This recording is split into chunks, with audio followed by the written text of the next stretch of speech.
Welcome to stock insights. இன்னைக்கு June 24 yesterday night சில important news எல்லாம் பார்க்கலாம். Satin credit care network 5000 crore non convertible debentures மூலமா fund raise பண்றதா சொல்லியிருக்காங்க. பிரைவேட் பிளேஸ்மெண்ட் மூலமா அடுத்த ஒரு வருஷத்துக்கு மல்டிபிள் ட்ரென்ச்சஸா பண்ண போறதா சொல்லியிருக்காங்க. ஏஜிஎம் மீட்டிங்ல interest rate, tenure, issue size, share holder approval எல்லாமே கிடைக்கும்னு சொல்லியிருக்காங்க. ஆகாஷா ஏர் இன்னும் 2-4 வருஷத்துக்குள்ள ஐபிஓ வரப்போகுதுன்னு சொல்லியிருக்காங்க. இப்போதைக்கு 39 ஏர்கிராஃப்ட் தான் இருக்கு. இது 2032க்குள்ள 226 ஏர்கிராஃப்டா இன்க்ரீஸ் செய்யப்படும்னு சொல்லியிருக்காங்க. கம்பெனி லாஸை இப்பதான் ரெடியூஸ் பண்ணிட்டு வரதா சொல்லியிருக்காங்க. அவங்களோட ரெவென்யூ 37% இயர் ஆன் இயர் பேசிஸ்ல இன்க்ரீஸ் ஆயிருக்கிறது ஃபினான்ஷியல் இயர் 26ல. கெப்பாசிட்டியும் 30% இன்க்ரீஸ் பண்ணியிருக்காங்க. அது மட்டும் இல்லாம இன்னும் அடுத்த 4-5 வருஷத்துக்குள்ள எவ்வளோ எய்ம் பண்றாங்கன்னா growth capacity 30 to 40% ஆனுவலின்னு சொல்லியிருக்காங்க. அப்கமிங் growth ஆப்பர்ச்சுனிட்டிஸ் எங்க இருக்குன்னு சொல்லியிருக்காங்கன்னா Navi Mumbai international airport and Noida international ஏர்போர்ட்னு சொல்லியிருக்காங்க Akasa Air. Adani group commercial passenger ஃபிளைட்டை ஸ்டார்ட் பண்ணியிருக்காங்க from Mundra airport in Gujarat. So இந்த முந்த்ரா ஏர்போர்ட் பார்த்தீங்கன்னா first privately owned by Adani குரூப்னு சொல்லலாம். ஸ்டார் ஏர் தான் இங்கே ஃபர்ஸ்ட் ஏர்லைன் ஃபிளைட் ஆப்ரேட் பண்ணுறாங்க. ஸோ ரீஜனல் ஃபிளைட்ஸ் மட்டும் தான் இங்கே. ஸோ டிமாண்ட் இன்க்ரீஸ் ஆச்சுன்னா Airbus A320 and Boeing 737 operate பண்ணப்படும்னு சொல்லியிருக்காங்க. ஏர்போர்ட்டோட runway 1900 metre, ticket price range around 5000ன்னு சொல்லியிருக்காங்க. இன்ஃபோசிஸோட ஏஜிஎம் மீட்டிங் எஸ்டர்டே நடந்தது. நம்ம சொல்லியிருந்தோம் 3 o'clock அரௌண்ட் 3 to 4 o'clock குள்ள நடக்க போகுதுன்னு சொல்லியிருந்தோம். என்ன சொல்லியிருக்காங்கன்னு பார்த்தீங்கன்னா chairman Nandan Nilekani AI IT கம்பெனிஸை ரீப்ளேஸ் பண்ணாதுன்னு சொல்லியிருக்காங்க. அதுக்கு பதிலாக ஏஐ நிறைய பிஸ்னஸ் ஆப்பர்ச்சுனிட்டிஸை ஐடி கம்பெனிஸ்க்கு கொடுக்கும்னு சொல்லியிருக்காங்க. இன்ஃபோசிஸ் ஆல்ரெடி அவங்களோட டாப் 200 கிளைண்ட்ஸ்ல 90% ஏஐ டிரான்ஸ்ஃபர்மேஷன் ப்ராஜெக்ட்ஸ்க்காக தான் இன்ஃபோசிஸ் ஒர்க் பண்றதா சொல்லியிருக்காங்க.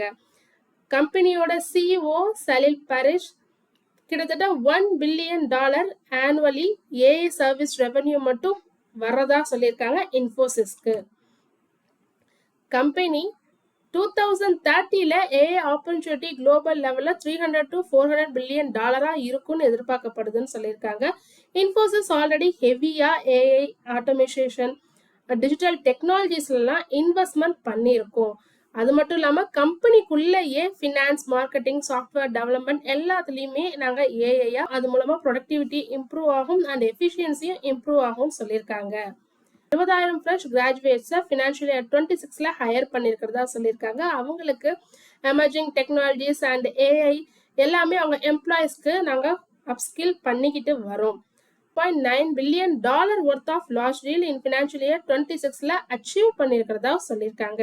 இவங்களோட ஃபியூச்சர் பிளான்ஸ் ஏஐ சர்வீஸை எக்ஸ்பேண்ட் பண்ணுறது, அவங்க கிளைண்ட்ஸ் கிட்ட ஏஐ அண்ட் ஆட்டோமேஷனில் இன்வெஸ்ட்மெண்ட் அதிகமாக பண்ணுறது, நியூ டெக்னாலஜிஸ்க்கு ஏற்ற மாதிரி அவங்க எம்ப்ளாயிஸை ட்ரைனிங் பண்ணுறது, ஹையர் பண்ணுறது, அண்ட் தென் இது எல்லாமே இன்டர்னல் ஏஐயை இன்டர்னல் யூஸ்க்கும் நாங்கள் இம்ப்ளிமெண்ட் பண்ணுறதை அதிகரிக்க போகிறோம்னு சொல்லியிருக்காங்க. இது எல்லாமே ஃபியூச்சர் பிளான்ஸ் ஆஃப் இன்ஃபோசிஸ்.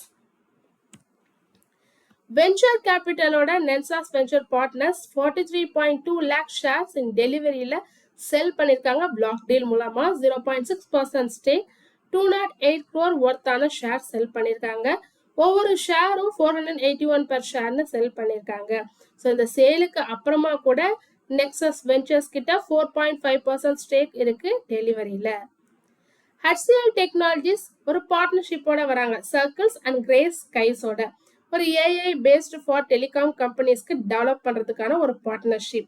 ஆப்ரேட்டர்ஸ்க்கு ஆட்டோமேட்டிக்கலா நெட்வொர்க் ப்ராப்ளம்ஸ் டிடெக்ட் பண்ணி அந்த இஷ்யூஸை ஃபிக்ஸ் பண்ணி ஃபாஸ்ட்டாக ஒர்க் பண்ணும், கஸ்டமர் சர்வீசஸையும் இம்ப்ரூவ் பண்ணணும்னு சொல்லியிருக்காங்க. ஸோ ரியல் டைமில் இது ஆட்டோமேட்டிக்காக டிசிஷனை எடுக்கும், எந்த ஒரு ஹியூமன் எஃபர்ட்டும் இல்லாமல்னு சொல்லியிருக்காங்க. இந்த ப்ராஜெக்ட்ல Circles.life, KDDI, ஆரஞ்ச், டெல்லஸ் அப்படின்ற நிறைய கம்பெனிஸ் இன்வால்வ் ஆயிருக்கிறதா சொல்லியிருக்காங்க HCL technologies. Honasa consumer 58% stake influence ஃபார்மால வாங்கியிருக்காங்க. 135 crore. இந்த ஃப்ளூயன்ஸ் ஃபார்மான்றது பார்த்தீங்கன்னா health supplements for hair and skin ப்ராப்ளம்ஸ்லாம் பண்ணக்கூடியதுன்னு சொல்லியிருக்காங்க.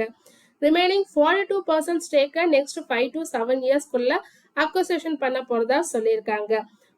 கிட்டத்தட்ட 3000 டெர்மடாலஜிஸ்ட் மூலமா ஃப்ளூயன்ஸ் ப்ராடக்ட்ஸ் சேல் பண்ணியிருக்காங்க. ஸோ ஹொனான்சாவோட இன்னொரு நியூ சப்சிடரி தான் ஹொனான்சா ஹெல்த். இந்த ஹொனான்சா ஹெல்த்ன்றாங்க இனிமே ஹெல்த் சப்ளிமெண்ட் பிசினஸை ஃபுல்லா பார்ப்பாங்கன்னு சொல்லியிருக்காங்க. Lemon Tree hotels and Fleur hotels நம்ம ஆல்ரெடி பார்த்துருந்தோம். ஸோ 2ஆ பிரிய போதும்னு சொல்லிட்டு அது இந்த ப்ராசஸ் நெக்ஸ்ட் 12 monthsக்குள்ள நடந்து பிரிஞ்சு வந்துரும்னு சொல்லியிருக்காங்க. Fleur hotels hotel properties develop பண்றது அதை ஓன் பண்றதை பார்த்துக்க போறாங்க. Lemon Tree hotels hotel branding, technology, operation, managing hotels எல்லாத்தையும் பார்த்துக்க போறதா சொல்லியிருக்காங்க. இதுல குளோபல் இன்வெஸ்ட்மெண்ட் ஃபார்மான வாரன் பின்கஸ் ஃபிளர் ஹோட்டல்ஸ்ல ஸ்டேக் அக்வசிஷன் பண்ணியிருக்காங்க. ஸோ லிஸ்டிங்க்கு முன்னாடி $100 million இன்வெஸ்ட்மெண்ட் பண்ண போறதாகவும் சொல்லியிருக்காங்க ஃபிளர் ஹோட்டல்ஸ்ல. IRFC offer for sale open ஆகுது இன்னைக்கு நான் ரீட்டைல் இன்வெஸ்டர்ஸ்க்கு. நாளைக்கு ரீட்டைல் இன்வெஸ்டர்ஸ்க்கு ஓப்பன் ஆகுது. 2% ஸ்டேக்கை செல் பண்றாங்க கவர்மெண்ட் ஆஃப் இந்தியா. 1% ஸ்டேக் இனிஷியலா, கிரீன் ஷோ ஆப்ஷனா அடிஷனலா 1%. ஃப்ளோர் பிரைஸ் 104 per ஷேர்னு சொல்லியிருக்காங்க.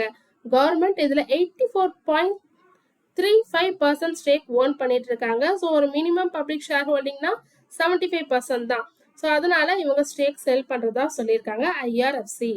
எஸ் பேங்க் ஃபண்ட்ரைஸ் பண்றதா சொல்லியிருக்காங்க. அவங்க ஃபியூச்சர் growthக்காக போர்ட் மீட்டிங் July 29 நடத்தப்படும் சொல்லியிருக்காங்க. அப்ப செல்லிங் நியூ ஷேர்ஸா இல்ல பாரோயிங் மணி த்ரோ பாண்ட்ஸா டெப்டான்னு முடிவெடுக்கப்படும் சொல்லியிருக்காங்க எஸ் பேங்க்.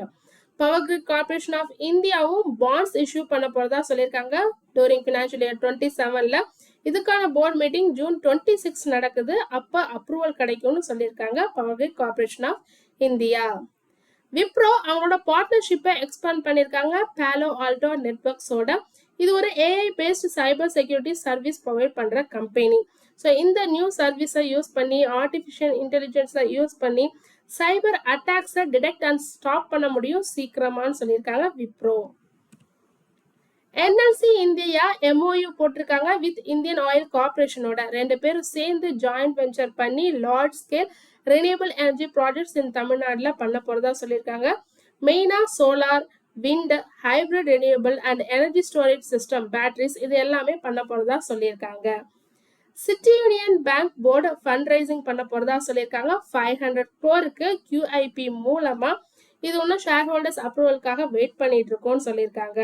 பேங்கோட AGM மீட்டிங் August 14 நடக்க போகுது. அசென்சர் ஷேர் பைபேக்கை இன்க்ரீஸ் பண்ணியிருக்காங்க ஃபினான்ஷியல் இயர் 26க்கு. ஆல்ரெடி $2 billion சொன்னதை இப்போ $7.5 billion இன்க்ரீஸ் பண்ணியிருக்காங்க.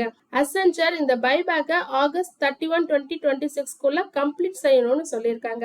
எஸ்டர்டே நைட் இந்த நியூஸ் வந்ததுனால IT ஸ்டாக்ஸ் எல்லாமே US மார்க்கெட்ல இன்க்ரீஸ் ஆயிருக்கு. அசென்சர், இன்ஃபோசிஸ் ADR, விப்ரோ ADR வந்த சில இம்பார்ட்டன்ட் நியூஸ் இதுதான்.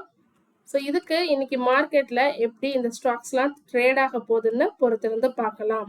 நான் செபி ரிஜிஸ்டர் அட்வைசர் கிடையாது. நீங்க இன்வெஸ்ட்மெண்ட் பண்றதுக்கு முன்னாடி உங்க ஃபினான்ஷியல் அட்வைசரை கன்சல்ட் பண்ணிட்டு இன்வெஸ்ட்மெண்ட் பண்ணுங்க. தொடர்ந்து இது மாதிரி யூஸ்ஃபுல்லான மார்க்கெட் அப்டேட்ஸ் வேணும்னா மறக்காம நம்ம சேனலை சப்ஸ்கிரைப் பண்ணுங்க. தேங்க்யூ.